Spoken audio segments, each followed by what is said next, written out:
ദൈവത്തിന് സ്തുതി. പ്രഭാതകിരണത്തിലേക്ക് സ്നേഹവന്ദനം. ഭാഗം 2352. ഇന്ന് ജൂൺ മാസം 9-ാം തീയതി. ഈ ആണ്ടിലെ 160-ാമത്തെ ദിവസത്തിലെത്തി. സത്യത്തില് ദൈവത്തെ ആരെങ്കിലും കണ്ടിട്ടുണ്ടോ? എല്ലാവർക്കും ആഗ്രഹമുണ്ടാവും.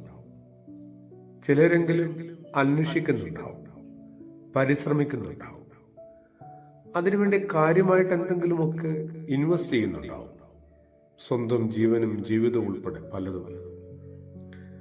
തുടക്കത്തിലെ ചോദ്യം ഇതായിരുന്നു: ദൈവത്തെ ആരെങ്കിലും കണ്ടിട്ടുണ്ടോ? ഏറ്റവും ലളിതമായ ഉത്തരവും വിശദീകരണവും ഉൽപ്പത്തിയുടെ പുസ്തകത്തിന്റെ ആദ്യ ഭാഗത്ത് തന്നെ കിടപ്പില്ലേ? ആദ്യ പേജിൽ തന്നെ. നീ മനുഷ്യനെ കണ്ടിട്ടുണ്ടോ എന്നാണ് ഈ ചോദ്യത്തിനുള്ള മറുചോദ്യം. ഇതാണ് ഉത്തരം. ഒരാൾ ദൈവത്തെ കണ്ടിട്ടുണ്ടോ എന്നുള്ള ചോദ്യത്തിന് ഉത്തരം: അയാൾ മനുഷ്യനെ കണ്ടിട്ടുണ്ടോ? കണ്ടിട്ടുണ്ടെങ്കിൽ അയാൾ ദൈവത്തെ ആ മനുഷ്യനിലൂടെ തിരിച്ചറിയട്ടെ. സെയിം ഇമേജ് ആൻഡ് ലൈക്ക്നെസ് എന്നൊക്കെ പറയുമ്പോൾ ദൈവം തന്റെ ഛായയിലും സാദൃശ്യത്തിലും മനുഷ്യരെ രൂപപ്പെടുത്തി സൃഷ്ടിച്ചു എന്നൊക്കെ പറയുകയും കേൾക്കുകയും വല്ലപ്പോഴും അപൂർവമായി വായിക്കുകയും ഒക്കെ ചെയ്യുമ്പോൾ എന്തേ കണ്ടുമുട്ടുന്ന മനുഷ്യരില് നമുക്ക് ദൈവത്തെ കാണാനായിട്ട് പറ്റാതെ പോകുന്നേ?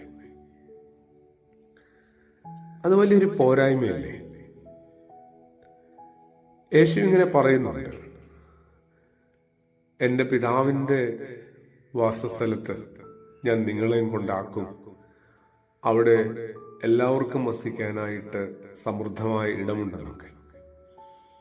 ആ പിതാവിനെ കുറിച്ചാണ് അപ്പോൾ ഫിലിപ്പോസിന്റെ വലിയൊരു സംശയം. ശുദ്ധനായ യോഹന്നാൻ ശ്ലീഹായുടെ സുവിശേഷം 14-ാം അധ്യായത്തില് ആ പിതാവിനെ ഒന്ന് കാണിച്ചു തരണമെന്നൊക്കെയാണ് ഫിലിപ്പോസ് എന്ന 12 ഒരുവനായ ശിഷ്യൻ തന്റെ ഗുരുവിനോട് ആവശ്യപ്പെടുന്നത്. ഏറെ ഭീതിയോടുകൂടി ആവണം അങ്ങനെ ശിഷ്യൻ ആവശ്യപ്പെട്ടത്. ദൈവത്തെ കാണുകയല്ല, എന്തിന് ദൈവമെന്ന പദം പോലും ഉച്ചരിക്കാൻ ഭയപ്പെട്ട ഒരു സംസ്കാരമാണ് അവരുടേത്. അതുകൊണ്ട് അവർ പകരം വെക്കുന്ന ചില സൂചനകളാണ് ഉപയോഗിക്കുന്നത്. യഹോവ എന്ന പദം പോലും അങ്ങനെ രൂപപ്പെട്ടതാണ്.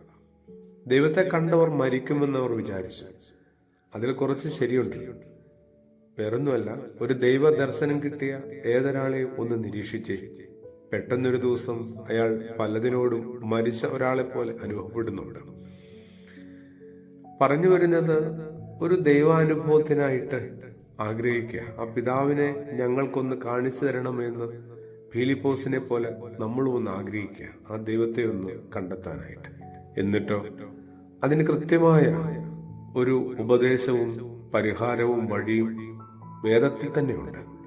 മനുഷ്യരെ കാര്യമായിട്ട് അനുഭാവത്തോടെ കരുണയോടെ കണ്ടു തുടങ്ങുക. അങ്ങനെയാണ് ഒരുവനിലെ ദൈവ ദർശനമെന്ന ആഗ്രഹവും പ്രാർത്ഥനയും സഫലമാകുന്നത്. ആമേൻ.